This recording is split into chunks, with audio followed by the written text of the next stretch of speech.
بالله من الشيطان الرجيم. بسم الله الرحمن الرحيم.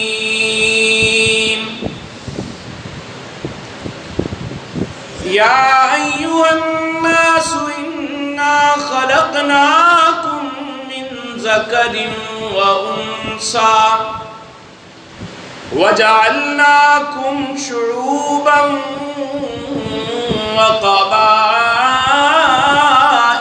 لتعارفوا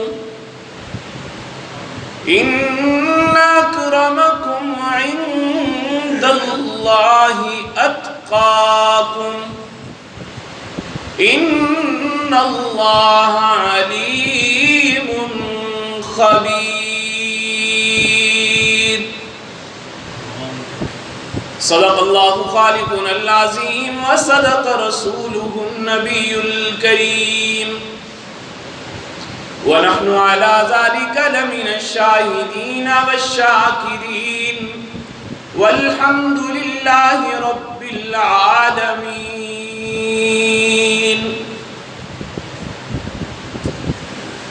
ثنا گو پتا پتا ہے خدایا دم بدم تیرا.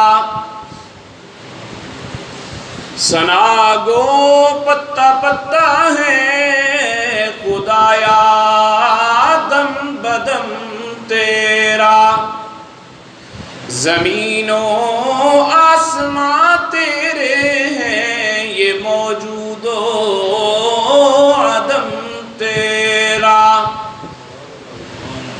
جو دنیا میں تیرا کھا کر تیرے شکوے کرے یا رب. جو دنیا میں تیرا کھا کر تیرے شکوے کرے یا رب. تعجب ہے کہ ان پر بھی رہے لطف و کرم تیرا. جنت میں جانے کا ارادہ ہو اگر تمامی کا. جنت میں جانے کا ارادہ ہو اگر تمامی کا تو گلے میں پہن لو کرتا محمد کی غلامی کا. سب حضرات عقیدت اور محبت کے ساتھ نماز والا درود پاک پڑھیں. اللہم صلی علی محمد وعلی آل محمد کما صلیت علی ابراہیم وعلی آل ابراہیم انکا حمید مجید. اللہم بارک علی محمد وعلی آل محمد کما بارکت علی ابراہیم وعلی آل ابراہیم انکا حمید مجید.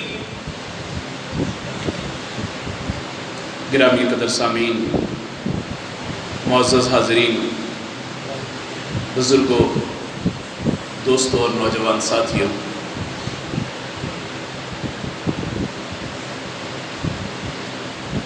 دنیا میں ہر انسان اعلیٰ مقام حاصل کرنا چاہتا ہے. ہر انسان کی کوشش ہے کہ اسے اعلیٰ مقام دنیا کی نظر میں مل جائے. وہ دنیا کی نظر میں ایک عزت والا، وقار والا، باآبرو شخص ہو جائے.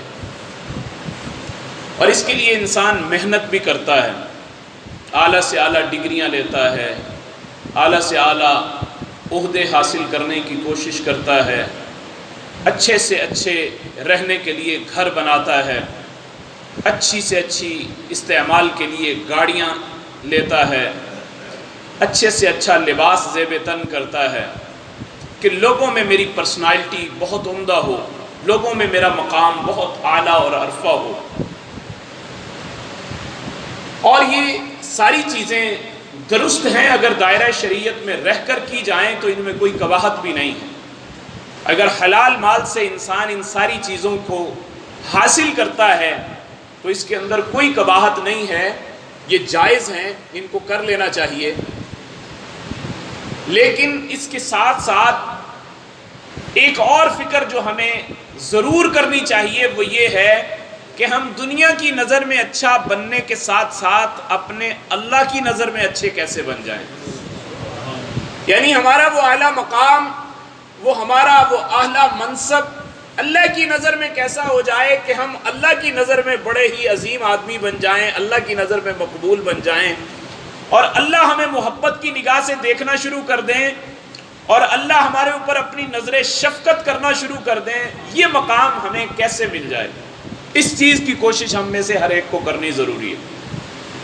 چونکہ اللہ کے ہاں بھی لوگوں کی کیٹیگریاں ہیں، لوگوں کے مقامات کی درجہ بندیاں ہیں. اللہ کے ہاں بھی اللہ پاک نے انبیاء میں بھی فرمایا تلک الرسل فضلنا بعضهم علی بعض، کہ میں نے بعض رسولوں کو بھی بعض پر فضیلت دی. منہم من کلم اللہ، کہ بعض ان میں سے رسول ایسے بھی ہیں جن کے ساتھ اللہ ہم کلام بھی ہوئے، یعنی اللہ نے ان کو اتنا اعلیٰ مقام دیا. بعض پر تو صرف وحی کی اور بعض سے اللہ نے گفتگو کی، کلام کیا اللہ نے، یعنی ان کے یہ مقام کی بلندی کی علامت ہے. اور پھر صحابہ کے بارے میں بھی اللہ پاک نے فرمایا کہ ان میں سے جو فتح مکہ سے پہلے اپنا مال اللہ کی راہ میں خرچ کر چکے، اور کچھ لوگ ایسے تھے جو فتح مکہ کے بعد ایمان لائے اور بعد میں انہوں نے مال خرچ کیا. فرمایا جو فتح مکہ سے پہلے مال خرچ کر چکے تھے، بعد والے لوگ ان کا مقابلہ نہیں کر سکتے. یعنی جنہوں نے پہلے ایمان لائے، ہجرت کی، اللہ کی راہ میں مال خرچ کیا، اس وقت میں جب آزمائش کا وقت تھا، سخت کڑا وقت تھا، اس وقت میں جو لوگ ایمان لے کے آئے اور اللہ کی محبت میں انہوں نے اپنا مال بے دریغ خرچ کیا، فرمایا ان کا مقابلہ بعد میں ایمان لانے والے اور بعد میں اپنا مال خرچ کرنے والے وہ ان کا مقابلہ نہیں کر سکتے. یعنی ان دونوں کے درجہ میں اللہ کے ہاں فرق ہے کہ اللہ کی نظر میں یہ دونوں برابر نہیں ہیں، عظمت میں، ان کی شان میں فرق ہے. تو اسی طرح انسان کو اپنے اللہ کی محبت میں کوشش کرنی چاہیے کہ میں اللہ کی نظر میں کیسے مقبول بن جاؤں. کون سا ایسا عمل ہے جس کو کر کے میں اللہ کی نظر میں مقبول بن جاؤں؟ بہت سے لوگ ایسے ہوتے ہیں جو دنیا والوں کی نظر میں بڑے معمولی ہوتے ہیں، بے حیثیت ہوتے ہیں، بے وقت ہوتے ہیں، کہ ان کی کوئی ویلیو نہیں ہوتی، لیکن وہ بندے اللہ کی نظر میں بڑے اعلیٰ اور عرفہ ہوتے ہیں، اللہ کی نظر میں بڑے بلند و بالا ہوتے ہیں، بڑی ان کی شان ہوتی ہے. نبی علیہ السلام ایک مرتبہ صحابہ کرام کے ساتھ ایک جگہ تشریف لے جا رہے ہیں، راستے میں دیکھا کہ ایک صحابی رسول حضرت عبداللہ ابن مسعود رضی اللہ تعالیٰ، یہ اللہ کے محبوب نبی علیہ السلام کے صحابی تھے، اور بڑے قد بھی ان کا چھوٹا تھا اور ان کی پنڈلیاں بھی بڑی باریک باریک تھیں. درخت کے اوپر چڑھے مسواک اتارنے کے لیے. اب وہ مسواک اتارنے کے لیے جب چڑھے درخت کے اوپر تو نیچے ہوا چل رہی تھی اور ان کی پنڈلیاں یوں جھول رہی تھیں. تو صحابہ اکرام نے مسکرانا شروع کر دیا، ہنسنا شروع کر دیا. تو نبی علیہ السلام نے دیکھا صحابہ کو کہ صحابہ مسکرا رہے ہیں. پوچھا مما تضحکون، کون سی چیز ہے جس نے تمہیں ہنسنے پر مجبور کر دیا؟ کون سی چیز ایسی ہے جس کی وجہ سے تم ہنس رہے ہو؟ صحابہ نے کہا کہ یا رسول اللہ، عبداللہ ابن مسعود کی پنڈلیاں دیکھ کر ہم مسکرا رہے ہیں. ہم عبداللہ ابن مسعود کی پنڈلیاں دیکھ کر مسکرا رہے ہیں. میں قربان جاؤں اس کائنات کے امام پر، میں قربان جاؤں اس مربی اعظم پر جس نے کوئی موقع امت کی تربیت کا ہاتھ سے جانے نہیں دیا. اسی وقت صحابہ کو بلایا اور بلا کر فرمایا کہ والذی نفسی بیدہ محمد، کہ اس ذات کی قسم جس کے قبضہ قدرت میں میری جان ہے، فرمایا لہما اسقل فی المیزان، عبداللہ ابن مسعود کی یہ دونوں پنڈلیاں اللہ کے میزان میں احد پہاڑ سے بھی زیادہ وزن رکھتی ہیں. تمہاری نظر میں یہ مذاق کا باعث ہو سکتی ہیں، تم اپنی نظر میں دیکھ کر اس کو معمولی سمجھ سکتے ہو، مگر اللہ کے ہاں اس کا کیا مقام ہے. میرے محبوب اپنی جان کی قسم کھا کر کہہ رہے ہیں کہ میری جان جس کے قبضے میں ہے، میں اس ذات کی قسم کھا کے کہتا ہوں، کہ اس رب کی قسم کھا کے کہتا ہوں کہ اللہ کے ہاں جو اس کا مقام و مرتبہ ہے وہ اتنا ہے کہ اس کی ان دونوں پنڈلیوں کا وزن احد پہاڑ سے بھی زیادہ ہے. تو یہ اللہ کے محبوب نے امت کی تربیت فرمائی اور ان کو بتایا کہ دنیا میں دکھنے میں کوئی آدمی معمولی ہو تو وہ معمولی نہیں ہوتا. دیکھنا یہ ہے کہ اس بندے کا مقام اللہ کی نظر میں کیا ہے. دنیا والے جو مرضی باتیں کرتے رہے، دنیا والوں نے تو امام ابو حنیفہ رحمۃ اللہ علیہ جیسے عظیم فقیہ کو بھی نہیں چھوڑا، ان کے اوپر بھی تانوں کے نشتر چلانے شروع کر دیے. دنیا تو بڑی بڑی باتیں کرتی ہے، صحابہ کو نہیں چھوڑا، صحابہ اکرام پہ بڑی بڑی باتیں لوگوں نے کر دی. دنیا والے تو باتیں کرتے رہتے ہیں، دنیا والوں کی باتوں کو ایک طرف رکھ کر ہم نے یہ دیکھنا ہے کہ ہمارا تعلق اپنے اللہ سے کیسے سیدھا ہو سکتا ہے۔ نبی علیہ السلام صحابہ کے ساتھ بیٹھے ہوئے اور ایک آدمی سامنے سے گزرا، میرے نبی علیہ السلام نے پوچھا، یہ بخاری شریف میں بھی موجود ہے، نبی علیہ السلام نے پوچھا کہ اس جانے والے کے بارے میں میرے صحابی تمہارا کیا خیال ہے؟ کہنے لگے یا رسول اللہ یہ بڑا باعزت آدمی ہے، بڑا ویلیو والا بندہ ہے، اگر یہ کہیں اپنا پیغام نکاح بھیج دے تو فوراً اس کے پیغام کو قبول کیا جائے گا، اور اگر یہ بندہ کسی کے حق میں سفارش کر دے تو اس کی فوراً سفارش کو قبول کیا جائے گا، اس کی بڑی ویلیو ہے، بڑی عزت ہے۔ میرے محبوب علیہ الصلوۃ والسلام خاموش ہو گئے۔ تھوڑی دیر کے بعد ایک اور صاحب جو ذرا کم درجے کے تھے بظاہر دیکھنے میں، وہ سامنے سے گزرے تو نبی علیہ الصلوۃ والسلام نے پوچھا کہ اس گزرنے والے کے بارے میں تمہارا کیا خیال ہے؟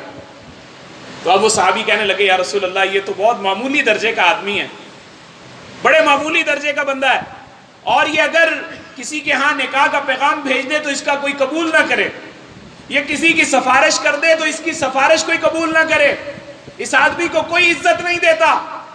میں قربان جاؤں مربی اعظم پر، آقا انعامدار فخر موجودات امام الانبیاء صلی اللہ علیہ وسلم نے اسی وقت ارشاد فرمایا کہ وہ میرے صحابی اس پہلے گزرنے والے بندوں سے اگر دنیا بھر جائے تو اس اکیلے بندے کا مقابلہ پوری کائنات کے لوگ مل کر نہیں کر سکتے۔ اس بندے کا اللہ کے ہاں کتنا مقام ہے، اس بندے کی اللہ کے ہاں کتنی عزت ہے۔ تم دنیا والوں کی نظر میں بات کرتے ہو، یہ دنیا والوں کی نظر میں بڑا باعزت ہے، لیکن فرمایا یہ پہلے گزرنے والے بندوں سے اگر پوری دنیا بھی بھر جائے تو یہ اکیلا بندہ جو بعد میں گزرا ہے، جو تمہاری نظر میں بے حیثیت ہے، فرمایا یہ ایک بندے کا مقابلہ پوری دنیا کے لوگ اکیلے نہیں کر سکتے، یہ اتنا اللہ کے ہاں عظمت والا ہے۔ تو گویا اللہ کی نظر میں عظمت والا ہونا، اللہ کی نظر میں بلندی والا ہونا، اللہ کی نظر میں آدمی کا عزت والا ہونا، یہ مقام کا باعث ہے۔ دنیا والوں کی نظر میں اعلیٰ ہونا یہ کوئی بڑی بات نہیں ہے۔ نبی علیہ السلام کے ایک صحابی تھے، وہ دیہات سے تشریف لایا کرتے تھے اور دیہات سے سبزیاں ترکاریاں لاتے تھے اور لا کر نبی علیہ السلام کو تحفے میں دیا کرتے تھے، اور آقا علیہ السلام ان کا وہ تحفہ قبول فرمایا کرتے، وہ بڑی محبت سے لاتے تھے اور ان کا وہ تحفہ قبول کیا کرتے تھے۔ تو اللہ کے نبی علیہ السلام بھی جب وہ جانے لگتے تو ان کو بھی کوئی نہ کوئی تحفہ نبی علیہ السلام دے دیا کرتے تھے۔ تو ایک دن نبی علیہ السلام نے دیکھا وہ بازار میں بیٹھے ہوئے کوئی چیز بیچ رہے ہیں، میرے آقا علیہ السلام پیچھے سے تشریف لے گئے اور جا کر ان کی آنکھوں پر ہاتھ رکھ لیا، جیسے یہ عموماً بچے کرتے ہیں نا ایک دوسرے کے ساتھ۔ میرے محبوب علیہ السلام نے ان کی آنکھوں پر ہاتھ رکھ لیا اور ہاتھ رکھ کر میرے محبوب نے فرمایا من یشتری العبد، کون مجھ سے اس غلام کو خریدے گا؟ اب میرے پہلے تو وہ گھبرا گئے جب آنکھوں پہ ہاتھ رکھا، جب میرے نبی علیہ السلام نے فرمایا من یشتری العبد، کون اس غلام کو خریدے گا، اب اتنی بات سنی تو ان کو پتہ چل گیا آواز نبوت سے کہ یہ تو میرے محبوب کی آواز ہے، یہ تو میرے آقا کی آواز ہے۔ تو فوراً اپنی کمر جو تھی اس کو حضور علیہ السلام کے پیٹ کے ساتھ ملنا شروع کر دیا، اس کو اپنے محبوب کے پیٹ کے ساتھ ملنا شروع کر دیا کہ مجھے اللہ کے محبوب نبی علیہ السلام نے اگر میری آنکھوں کو پکڑا ہے، میرے جسم کا جتنا حصہ میرے محبوب کے جسم کے ساتھ لگ جائے گا، میرا اتنا حصہ جہنم سے آزاد ہو جائے گا، اتنا حصہ جہنم سے آزاد ہو جائے گا۔ تو نبی علیہ السلام نے جب کہا من یشتری العبد، تو اسی وقت وہ کہنے لگے یا رسول اللہ واللہ تجدنی کاسدا، اللہ کی قسم مجھے آپ بڑا ہی کم قیمت پائیں گے، میری کوئی ویلیو نہیں ہے، میں بڑا کم قیمت کا غلام ہوں۔ میں قربان جاؤں محبوب اعظم امام الانبیاء صلی اللہ علیہ وسلم کی ذات اقدس پر، فوراً ارشاد فرمایا کہ نہیں، تم دنیا والوں کی بات کرتے ہو۔ میرے محبوب نے فرمایا اللہ کی نظر میں تمہارا مقام بہت اونچا ہے، اللہ کی نظر میں تمہاری عزت بہت ہے، دنیا والوں کی نظر میں اگرچہ تمہاری عزت نہ ہو لیکن اللہ کی نظر میں تم کم قیمت نہیں ہو، بہت زیادہ قیمت والے۔ تو اللہ کے محبوب نبی علیہ السلام نے ہمیں کچھ ایسے اعمال بتائے جن اعمال کو کر کے ہم بھی اللہ کا مقام، اللہ کا قرب، اللہ کی نظر میں اعلیٰ بن سکتے ہیں۔ اور ان میں سب سے پہلی چیز جو ہمیں بتائی گئی وہ تقوی والی زندگی ہے، تقوی والی زندگی، کہ اگر ہم تقوی اختیار کرتے ہیں، ہمیں روزے رکھوائے گئے، ہمارے روزوں کا مقصد کیا تھا؟ روزوں کا مقصد یہ تھا تمہارے اندر تقوی آ جائے۔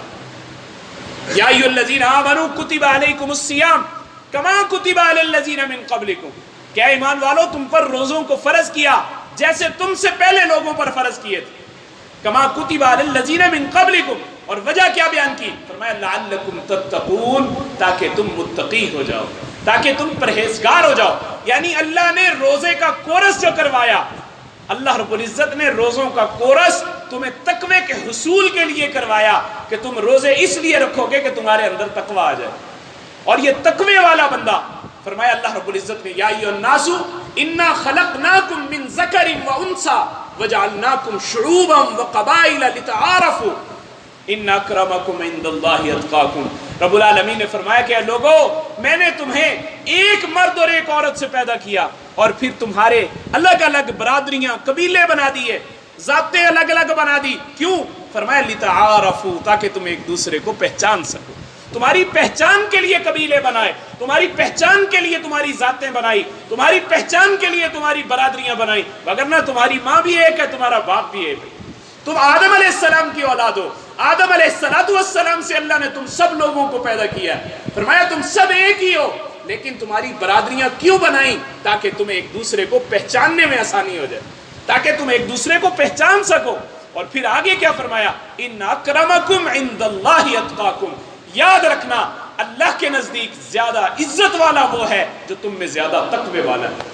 یعنی اگر تمہارے اندر تقوی ہے تو تم اللہ کے نزدیک عزت والے ہو، اور اگر تمہارے اندر تقوی نہیں ہے، دنیا کے اعتبار سے تم جتنے بھی اعلیٰ ڈگریاں حاصل کر چکے ہو، دنیا کے اعتبار سے جتنا بھی مال و دولت اکٹھا کر چکے ہو، دنیا کی نظر میں جتنا بھی بڑا بن چکے ہو، تمہاری ویلیو نہیں ہے۔